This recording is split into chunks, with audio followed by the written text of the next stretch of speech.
La question suivante deviendra de plus en plus importante au cours des années, au cours des générations. Elle n'est pas facile à répondre, elle sera difficile à saisir, mais un jour l'homme nouveau, l'homme conscient, en possédera tous les aspects, toute la compréhension et en percevra la vibration réelle. La question est celle-ci: est-ce que des hommes conscients, hommes avancés dans la conscience, aujourd'hui ou demain, peuvent se faire confiance mutuellement? Est-ce qu'un homme conscient peut faire confiance à un homme conscient? Nous devons considérer que nous, les hommes, nous sommes des êtres à caractère moraux. C'est-à-dire que nous avons tendance naturellement, compte tenu d'une ambiance sympathique, à faire confiance à des hommes qui nous retournent ou qui peuvent nous retourner une égale confiance. Mais puisque nous avons appris, ou puisque nous apprendrons au cours des années, que le phénomène de la confiance est un phénomène humain, qu'il fait partie de la grandeur d'âme de l'homme, qu'il fait partie du grand désir évolutif de l'homme, qu'il fait partie de la recherche de l'équilibre et de l'harmonie entre les hommes, il devient de plus en plus important pour nous, en tant qu'êtres conscients, de savoir si effectivement nous pouvons avoir confiance à des hommes dits conscients. Il a déjà été établi que l'homme devra apprendre, au cours de son évolution, à ne jamais croire, à ne jamais faire confiance absolue dans les forces en lui qui communiquent avec lui, à cause, justement, du mensonge cosmique qui sous-tend toute la réalité psychologique de l'homme. Nous pouvons suffisamment comprendre la nécessité, lorsque nous sommes arrivés à un certain niveau d'évolution, que l'homme doit comprendre le besoin de ne pas croire afin de se protéger contre les forces occultes qui font partie de sa conscience humaine. Mais dans le cas de l'homme conscient, dans le cas de ses relations avec d'autres hommes conscients, ce même homme doit-il vivre toute une vie sur une planète sans avoir, quelque part dans le temps, le plaisir de pouvoir bénéficier d'une confiance mutuelle à 100% avec un autre être humain dit conscient? La réponse ne peut pas être tranchée dans un oui ou dans un non. Chaque être humain est conditionné plus ou moins par les forces en lui.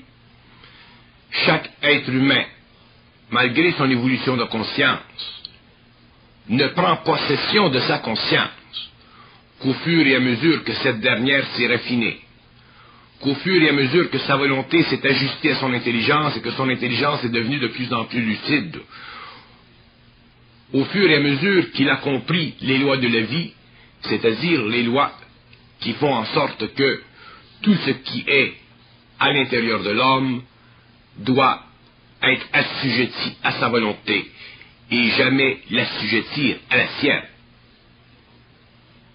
Mais si un être humain rencontre un être dit conscient et qu'il veut avec lui entretenir une relation de confiance, est-ce qu'il se met en danger s'il le fait? Il se mettra en danger s'il le fait, s'il ne possède pas la conscience nécessaire pour lui permettre de voir la faille dans la conscience de l'autre. Autrement dit, un être humain qui rencontre un être humain et qui doit avec lui soit épouser ou repousser la confiance, doit être capable de sentir d'après lui-même et non pas d'après des mécanismes en lui s'il peut vivre, exprimer une confiance vis-à-vis l'autre individu. Autrement dit, c'est l'être humain conscient lui-même qui doit devenir le juge de sa capacité de faire confiance à une autre personne dite consciente. Et cette personne dite consciente doit être mesurée vibratoirement par lui selon sa capacité de se désengager des mécanismes subjectifs, des habitudes ou de la spiritualité en lui qui peut facilement bloquer sa perception de l'autre. Pour qu'un homme puisse posséder une perception parfaite d'une autre personne, il faut absolument qu'il ait une perception parfaite de lui-même. Si un homme ne possède pas une perception parfaite de lui-même, il ne peut pas avoir une perception parfaite de l'autre, donc il devient de plus en plus difficile de pouvoir vivre dans sa relation avec l'autre une confiance. Donc la clé dans cette question tortueuse, elle est simple, comme toutes les clés sont simples. Un homme qui possède une perception adéquate de lui-même peut faire confiance à une autre personne.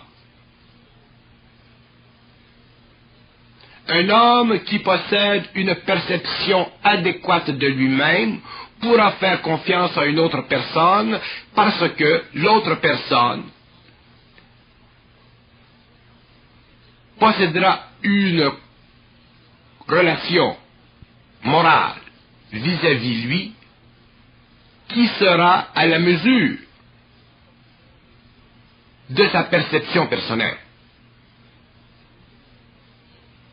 Mais s'il ne possède pas une perception adéquate de lui-même, il ne pourra jamais engendrer avec l'autre une confiance qui soit certaine, parce qu'il sera obligé de se créer un système de confiance afin de pouvoir ensuite bénéficier de la conscience de l'autre. Et ceci est impossible, parce qu'un homme ne connaît jamais l'intérieur d'un autre homme. Un homme ne sait jamais jusqu'à quel point un autre homme peut être dominé dans des circonstances inhabituelles par des forces internes qui pourraient mettre en doute la confiance qui existait entre ces deux hommes. La seule chose qu'un être humain possède en lui qui soit véritablement du roc, c'est la lucidité de son intelligence utilisée pour percevoir ce qu'il est, afin que ce qu'il perçoit de lui-même devienne la mesure de l'utilité qu'il peut faire, de l'énergie créative d'une autre personne, permettant ainsi la création d'un pont entre les deux qu'on appelle la confiance. Dans le fond, le phénomène de la confiance, ou la question de la confiance vis-à-vis un autre, n'est plus à ce moment-là une question de moralité.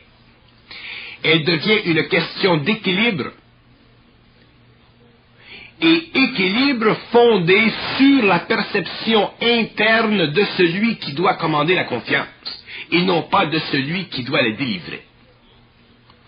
Donc, pour avoir confiance en une personne, en une autre personne, il faut avoir d'abord parfaitement confiance en soi. Et lorsque nous avons parfaitement confiance en soi, nous sommes capables d'avoir parfaitement confiance en une autre personne, parce que nous sommes capables alors d'absorber la qualité vibratoire de la conscience de l'autre, issue d'un rapport entre lui et nous, mais fondée sur notre propre capacité d'interpréter vibratoirement notre conscience vis-à-vis l'autre. Autrement dit, lorsqu'un homme se demande ou vit le besoin d'avoir confiance en une autre personne, il vit déjà d'une façon subtile le mécanisme qui détermine en lui-même s'il a confiance en lui-même. Donc, si jamais vous rencontrez une personne et que vous vous demandez si vous pouvez avoir confiance en cette personne, déjà les mécanismes vibratoires de votre propre conscience détermineront devant cette autre personne ou en relation avec cette autre personne si vous pouvez avoir confiance en elle à cause du mouvement énergétique qui se produira dans votre propre conscience et qui, naturellement, ouvrira le canal d'expression entre vous et cette autre personne. Donc, la question d'avoir confiance en une autre personne n'est pas une question qui vise l'autre personne. C'est toujours une question qui nous vise soi-même. Et la raison pour laquelle nous avons beaucoup de difficultés à voir ou à tracer la ligne de démarcation entre la confiance qui doit être vécue entre nous et un autre et son origine réelle, c'est dans le fait que nous ne comprenons pas les lois de la conscience. Nous ne comprenons pas que la conscience est une énergie universelle. Nous ne savons pas que la conscience, elle est en relation étroite avec d'autres consciences humaines. L'homme n'est pas solitaire. L'homme, dans sa conscience, est solitaire. Donc, nous sommes solitaires vis-à-vis d'autres hommes, mais nous apprenons, avec l'évolution, à prendre en main notre solidarité avec les autres en fonction de notre capacité intuitive de parfaitement ajuster notre conscience à la leur. Et c'est ceci qui crée le mouvement de la confiance. Les hommes qui, dans leur relation avec les hommes, ont eu des abus de confiance, sont des hommes qui ont manqué de confiance en eux et qui ont épousé plutôt de transposer la confiance en eux qu'ils manquaient dans la personne de l'autre, afin de pouvoir par ricochet se trouver mieux dans leur peau. Le phénomène de la conscience humaine sur le plan psychologique est totalement travesti dans ce sens que l'homme fait confiance à l'autre toujours par faiblesse. Il ne fait jamais confiance à l'autre par force. Et naturellement, si nous faisons confiance à l'autre par faiblesse, nous avons déjà en nous de la faiblesse, donc nous pouvons nous attendre éventuellement à un désappointement de la confiance que nous faisons aux autres, et ceci peut facilement nous amener éventuellement à ne plus vouloir faire confiance aux autres, lorsqu'en fait, c'est à nous-mêmes que nous ne pouvons pas faire confiance. Donc, le jeu de la confiance vis-à-vis ou dans les autres est un jeu extrêmement occulte qui fait partie de la personnification dans l'homme de son énergie au niveau de son mental et en relation avec son émotif. Et si la relation entre notre émotif et notre mental n'est pas parfaitement stabilisée, il nous est très difficile de faire parfaitement confiance à un autre parce que nous voulons aller chercher dans l'autre une énergie émotionnelle qui pourrait rebalancer notre propre émotion. Donc, ce qui fait que nous ne pouvons pas faire confiance dans l'autre, c'est que dans nous, il y a de l'émotivité que nous allons taper ou chercher dans l'autre afin de pouvoir balancer notre propre émotion. C'est comme si dans notre émotion, il y a un manque, donc nous allons dans l'autre chercher une valeur compensative et nous croyons ainsi pouvoir, dans ce mouvement, faire confiance à l'autre. Et ceci est dangereux parce que, très probablement, la confiance que nous irons chercher dans l'autre qui résultera du fait que nous avons besoin de son énergie émotive pour balancer la nôtre ne sera pas de l'ordre que nous avons de besoin. Donc nous verrons dans l'expérience que nous avons été leurrés dans notre confiance. Mais si l'homme conscient possède une énergie qui est parfaitement équilibrée, c'est-à-dire une énergie dans le mental qui n'est pas colorée par l'émotion, qui n'est pas affectée par l'émotion, mais qui est libre, il peut à ce moment-là disposer de lui-même vis-à-vis l'autre, parce qu'il n'a pas besoin d'aller chercher dans l'autre une énergie émotionnelle pour se calfeutrer lui-même émotivement.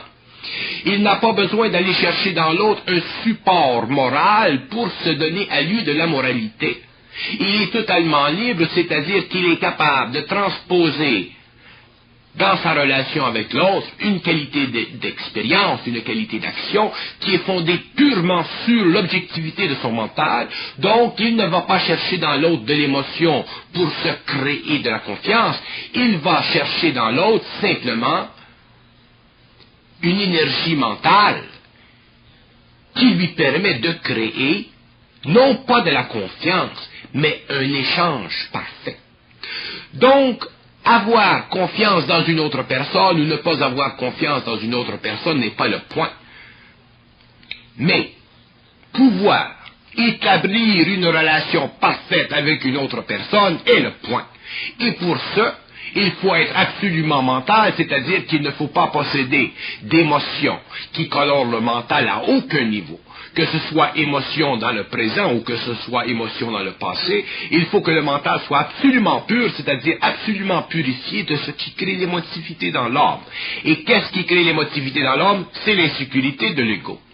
Donc un homme qui ne peut pas avoir ou qui ne peut pas créer de lien, d'échange avec un autre homme sur un plan absolument mental, souffre naturellement d'une insécurité dans l'ego et naturellement il ira chercher dans le monde des mécanismes créant de la confiance ou il ira de l'autre côté. Il ne pourra pas aller chercher dans le monde, créer dans le monde des mécanismes qui sont d'ordre de la confiance. Donc, dans les deux cas, vous trouverez un type d'hommes qui ne pourront pas avoir confiance dans les hommes à cause de l'émotivité dans le mental, et dans l'autre cas, dans son extrémité polarisée, vous trouverez des hommes qui font confiance à tout le monde à cause de leur émotivité dans le mental. Donc, la question de la confiance dans l'homme n'est pas une question à l'ordre du jour en ce qui concerne la conscience supramentale future de l'homme. Ce qui est à l'ordre du jour, c'est la capacité chez l'homme conscient, nouvellement renouvelée à l'intégralité de son mental et à la séparation de son énergie émotive de ce mental, c'est-à-dire de cette intelligence lucide en lui. Cette nouvelle condition amènera l'homme nouveau à pouvoir, avec très grande facilité, très grande agilité, échanger avec un homme conscient. Mais ce ne sera pas un échange fondé sur un bien moral ou une qualité morale ou un besoin moral d'ordre émotif.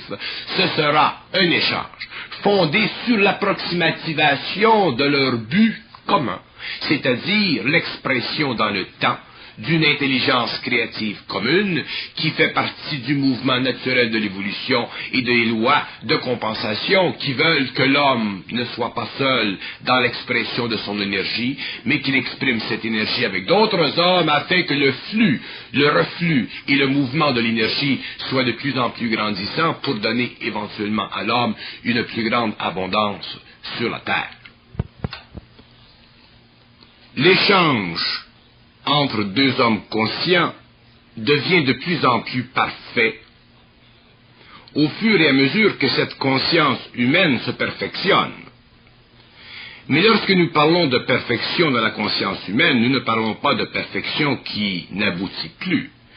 Nous parlons de cet état d'esprit dans lequel l'émotion n'agit plus sur le mental, de cet état d'esprit où l'astral n'est plus là pour colorer le mental de l'homme.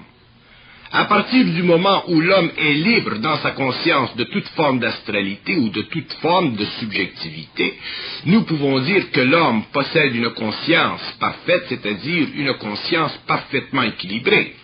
Et c'est à partir de ce moment-là que l'homme peut échanger avec un autre être conscient et qu'il n'a plus besoin des mécanismes subjectifs de mesure d'ordre moral qu'on appelle la confiance de l'un envers l'autre.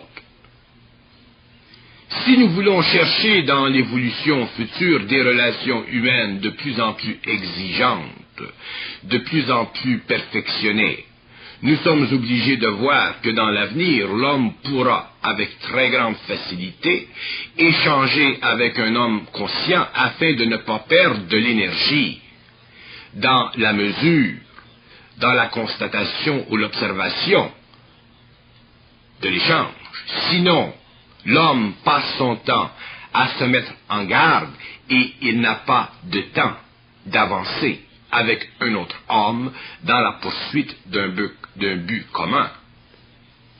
Pour que l'être humain en arrive un jour à pouvoir échanger avec un être conscient, il faudra que ces êtres apprennent graduellement à se libérer de leur émotivité, à se libérer de cette forme d'émotivité qui cache, dans le fond, l'imperfection de leur conscience mentale et qui leur enlève le pouvoir entre eux d'être réellement des hommes dans la définition la plus noble de cet état d'esprit.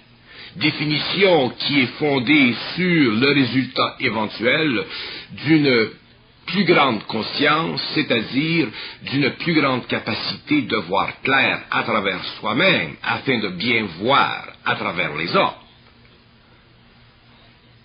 Si un homme ne peut pas avoir confiance aujourd'hui dans un autre homme, ce n'est pas nécessairement parce qu'il ne peut pas avoir d'échange entre lui et un autre homme, mais c'est plutôt parce qu'il doit y avoir ajustement interne à sa propre conscience. Cet ajustement interne à sa propre conscience lui permettra éventuellement d'éliminer en lui les caractéristiques polarisées de la confiance ou du manque de confiance pour pouvoir éventuellement simplement échanger en toute quiétude d'esprit. Donc, ce n'est plus pour l'homme conscient une question d'avoir confiance ou de ne pas avoir confiance. C'est une question de pouvoir échanger avec un autre être humain dans une quiétude d'esprit totale.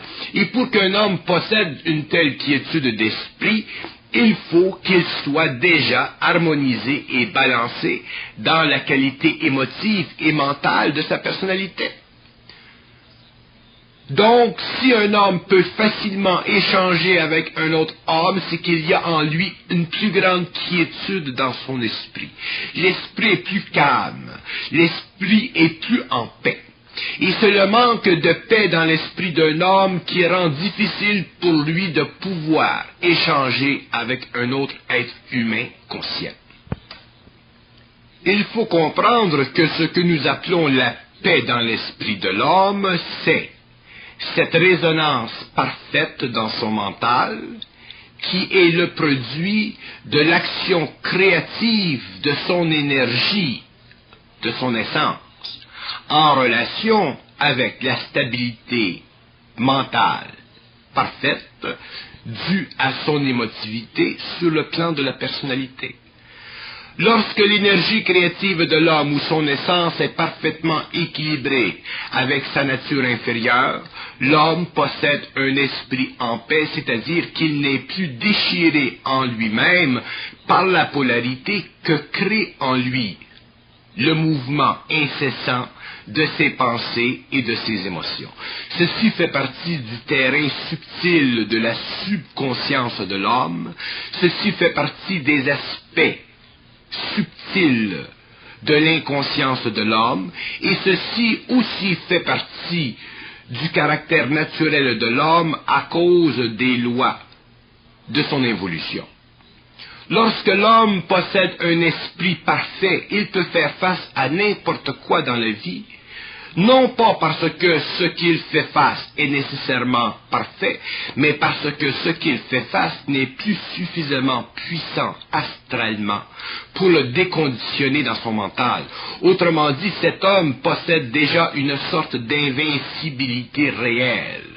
Et c'est à cause de cette sorte d'invincibilité réelle qu'il peut facilement échanger avec un autre homme.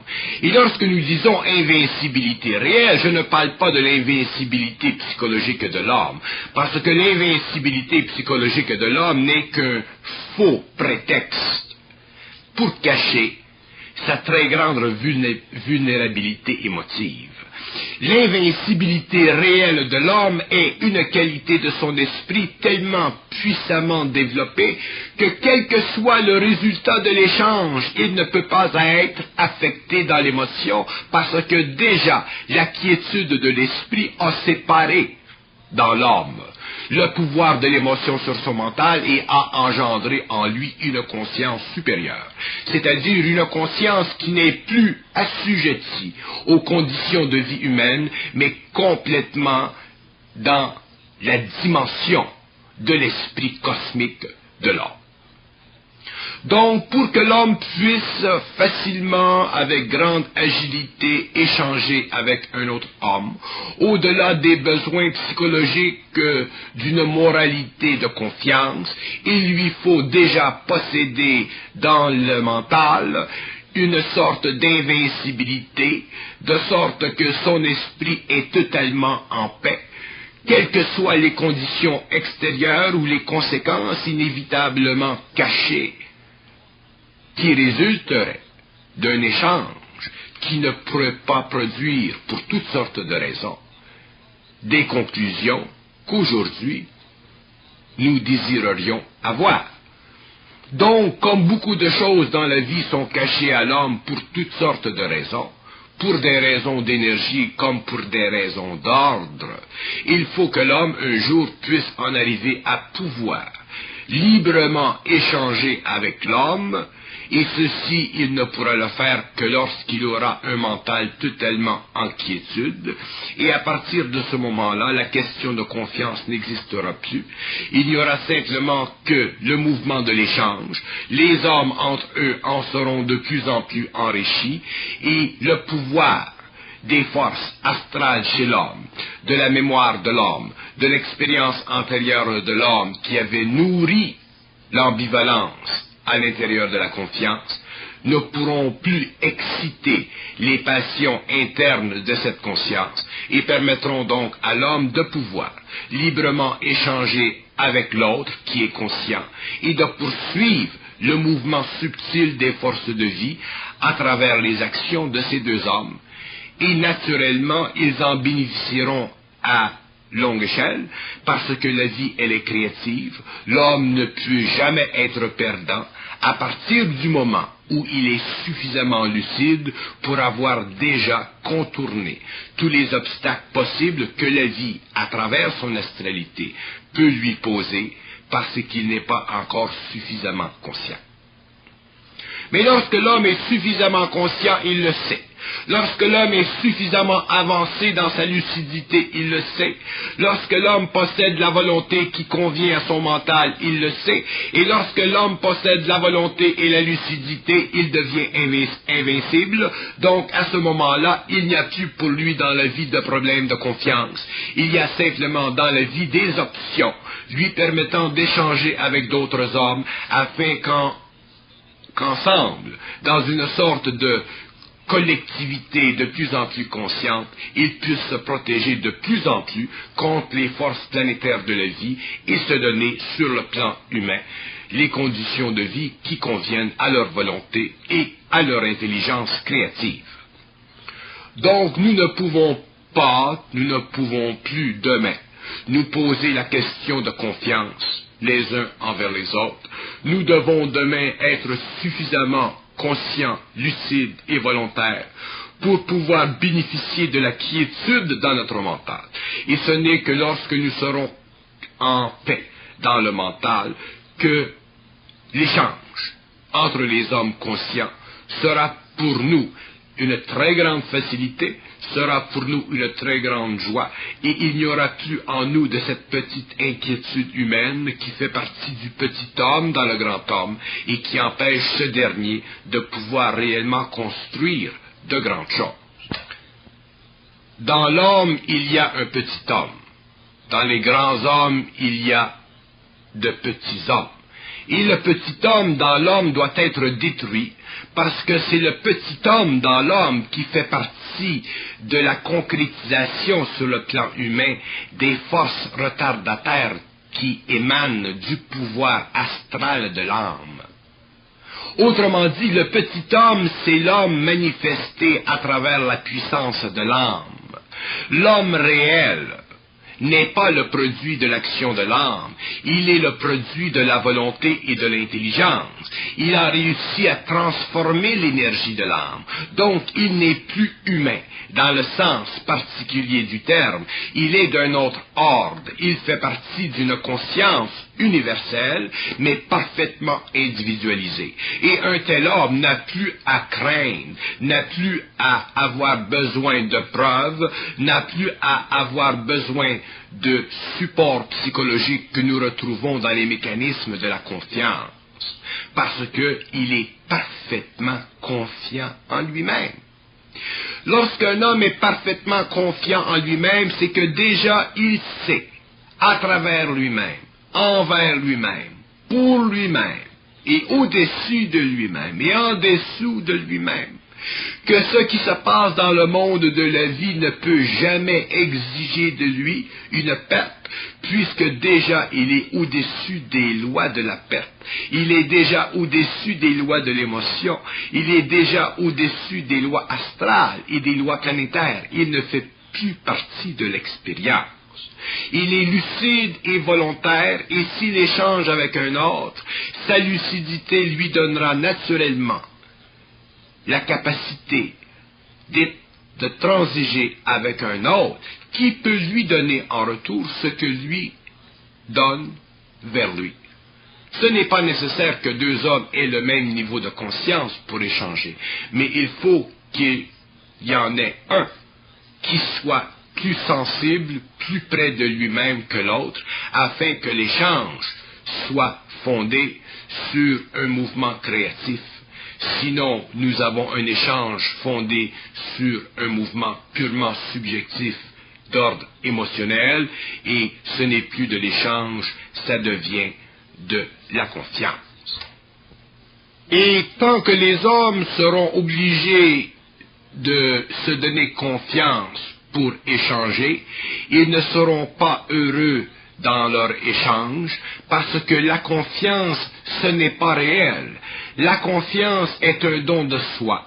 La confiance est une manipulation d'une façon ou d'une autre, soit sur le plan du besoin ou soit sur le plan du recours.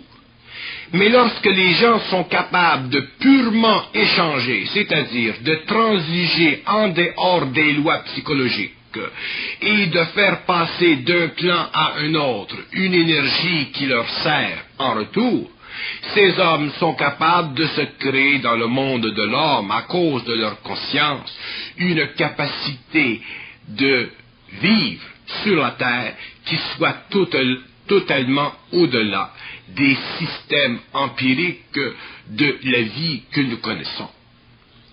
Mais pour que l'homme puisse faire ceci ou vivre ceci, il faut qu'il n'ait plus de problèmes de confiance. Il faut qu'il ne souffre plus des problèmes de confiance. Si l'homme souffre des problèmes de confiance, c'est qu'il n'est pas encore prêt à l'échange. Et s'il n'est pas prêt à l'échange, il ne peut pas vivre sur la terre avec des hommes conscients et grandir avec eux en abondance, parce qu'il voudra toujours que ces hommes conscients soient plus près de sa compréhension des lois de la confiance. Et ceci n'est pas possible. Les hommes ne peuvent jamais être aussi près que soi-même des lois de la confiance, puisque les hommes font partie d'une autre réalité. Donc, chercher à ce que d'autres personnes autour de soi soient aussi près que soi-même de la compréhension de la confiance, c'est une illusion, puisque chaque homme a sa propre définition de la confiance. Donc nous devons mettre de côté le besoin psychologique ou moral de la confiance. Nous devons mettre de côté la confiance négative ou la confiance positive. Nous devons regarder simplement la mécanique créative de l'énergie de la conscience de l'homme qui se permet de créer entre des hommes des ponts d'énergie que nous appelons l'échange. Et lorsque l'homme aura compris ceci, il ne se fera plus de soucis sur le plan psychologique vis-à-vis de la confiance. Il ne sera plus intéressé à la confiance, qu'elle lui soit donnée ou qu'elle lui soit retirée. Parce qu'il saura que la confiance, elle fait partie du petit homme. Mais que l'échange, dans le sens réel du terme, dans l'échange de l'énergie, fait partie de l'homme réel. L'homme réel échange avec l'homme réel. L'homme réel fait passer de lui-même à l'autre et de l'autre vers lui-même une énergie sans fin, afin de créer sur la terre une conscience de plus en plus créative, de plus en plus harmonieuse, de plus en plus développée et de plus en plus évolutive. La question psychologique du petit homme n'existe plus parce qu'il n'est plus petit. Il n'est plus petit parce que son intelligence est grande, il n'est plus petit parce que sa volonté est puissante, il n'est plus petit parce qu'il n'y a plus rien en lui qui puisse retarder le mouvement de son énergie vers le monde et du monde vers lui. Il est prêt à construire, il est prêt à créer, il est prêt à s'instruire dans la matière d'une nouvelle condition de vie qui exclut ceux qui sont obligés de fonder leur subsistance, leur sécurité sur des liens qui sont des liens de confiance. Pour que l'homme conscient en arrive un jour à créer des alliances ultimement occultes, c'est-à-dire ultimement intelligentes, c'est-à-dire ultimement préserver de la myopie stratégique de l'ego du petit homme, il leur faudra à ces hommes construire des alliances non pas avec la corde, mais avec de l'acier. Et non pas avec de l'acier, mais avec des liens invisibles qui sont plus forts que l'acier et plus fort que la corde. Et ces liens invisibles seront le support entre eux de ces hommes. Ces liens invisibles feront partie de la vibration de l'énergie entre ces hommes. Ces liens invisibles feront partie de leur conscience. Ils feront partie de leur conscience universelle et commune. Ils feront partie du nouveau pont qui doit être établi éventuellement entre l'homme de la terre et l'homme de la lumière, les sociétés planétaires et les sociétés cosmiques. L'homme ne peut plus regarder l'avenir dans l'échange de son énergie, en fonction des principes de vie qui ont dans le passé rendu son échange avec les hommes un acte de moralité ou d'éthique ou de civisme. L'homme de demain doit regarder sa relation avec l'homme avec l'œil du tigre, avec la science du tigre, avec l'intelligence et la volonté du tigre, afin de pouvoir empêcher que tout établissement dans le mouvement de l'énergie de lui vers l'autre soit fondé sur des qualités plus ou moins réelles que nous retrouvons chez le petit homme. Donc, si le tigre, dans toute sa ferveur, dans toute sa sagacité, dans toute sa puissance, dans tout son feu, est capable d'échanger avec un autre tigre, c'est-à-dire avec une autre conscience pure, les conditions psychologiques qui ont dans le passé affabulé sur le plan de la moralité et de la confiance n'existent plus. Nous n'avons entre les hommes que des ponts. Nous n'avons entre les hommes que des forces. Nous n'avons entre les hommes que de la puissance. Nous n'avons entre les hommes que le fruit de l'expression sur la terre d'une conscience universellement reconnue, universellement appliquée et universellement fondée dans une capacité volontaire et mentale de l'homme de distribuer dans le monde cette énergie et d'empêcher que cette énergie soit utilisée et rendue à des hommes qui ne peuvent pas la parfaitement utiliser parce qu'ils sont encore assujettis aux lois de la moralité qui fondent l'échange sur la confiance et qui, dans le temps, détruisent la confiance parce qu'ils n'ont pas la lucidité et la volonté d'empêcher que les forces astrales détruisent ce que les hommes peuvent construire entre eux. L'homme conscient ne peut plus être myope. Il ne peut plus chercher à l'extérieur de lui une main confiante afin de lui permettre d'échanger de l'énergie. L'homme conscient doit lui-même se projeter dans le monde. Il doit lui-même, avec son énergie, transcender les bornes de la moralité du petit homme. Il doit lui-même avoir la puissance qui régit, à cause de sa nature, la capacité créative qui encercle son énergie et qui lui donne le mouvement, la dynamique, sans toujours avoir besoin de la réflexion, qui mesure la direction de l'énergie, qui mesure le rapport de l'énergie avec d'autres êtres humains. L'homme ne peut pas perdre son temps, l'homme conscient ne peut pas perdre son temps à être obligé constamment de mesurer ses rapports avec les hommes. Il doit pouvoir exécuter ses rapports avec les hommes. Mais pour ce, il faut qu'il soit totalement confiant en lui-même, c'est-à-dire totalement conscient de son manque de confiance en lui-même. Et si l'homme n'est pas conscient de son manque de confiance en lui-même, il cherchera dans les autres de venir vers lui avec des contrats de confiance, et ce sera une illusion. Et il dira aux autres, soyez confiants en moi, ou essayez de me démontrer de la confiance. Et ce sera un jeu de sa propre caricature, ce sera un jeu de son propre manque de confiance en lui, et les autres, dans leur bonne nature, viendront vers lui réellement possiblement confiant, et lui ne pourra pas les recevoir, parce que lui-même ne sera pas confiant en lui-même. Donc, si vous cherchez dans le monde à échanger avec les hommes, ne cherchez pas à savoir si vous pouvez avoir confiance en eux. Cherchez à savoir si vous avez parfaitement confiance en vous-même.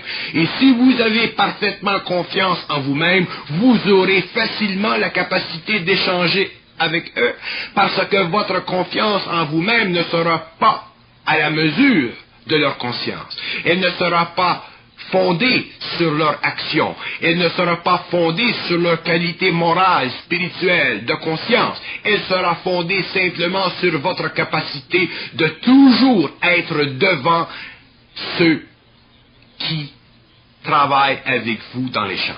Autrement dit, un homme qui est confiant voit d'avance. Un homme qui a une parfaite confiance en lui-même voit d'avance la qualité des autres et il est capable de savoir si le résultat de l'échange sera parfait, mais il n'a pas besoin de savoir si les autres sont parfaitement confiants vis-à-vis de lui. L'homme a besoin de savoir si l'échange sera parfait. Il n'a pas besoin de savoir si les autres seront confiants vis-à-vis de lui, comme lui voudrait être confiant vis-à-vis eux. Il n'y a plus besoin chez l'homme conscient ou entre les hommes conscients de contrat.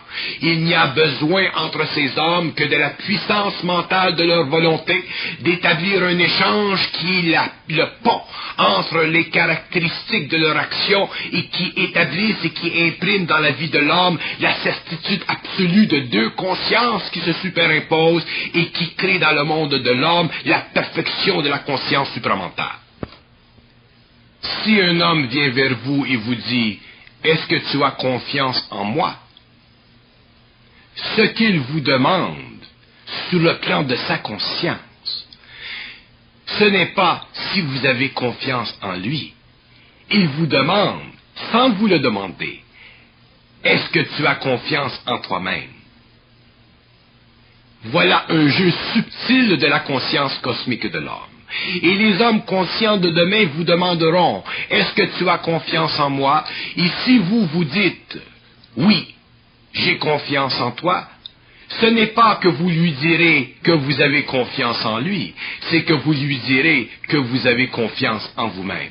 Et c'est à partir de ce moment-là que lui interprétera vos paroles pour commencer à échanger, et que vous pourrez comprendre vos paroles parce que vous aurez saisi votre puissance, vous aurez saisi votre capacité, donc vous serez prêt à commencer à échanger avec l'autre, avec lequel vous avez commencé à dialoguer.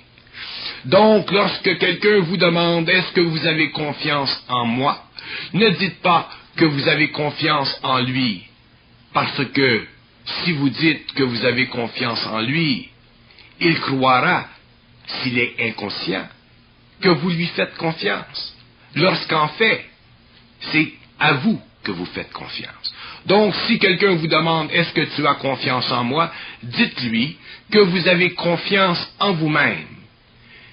Et de ceci, il comprendra parfaitement votre parole, et s'il est inconscient, il sera sûr que la mesure de lui-même est à la mesure de vous-même, et s'il est conscient, il sera sûr que la mesure de lui-même est encore la mesure de vous-même. Donc,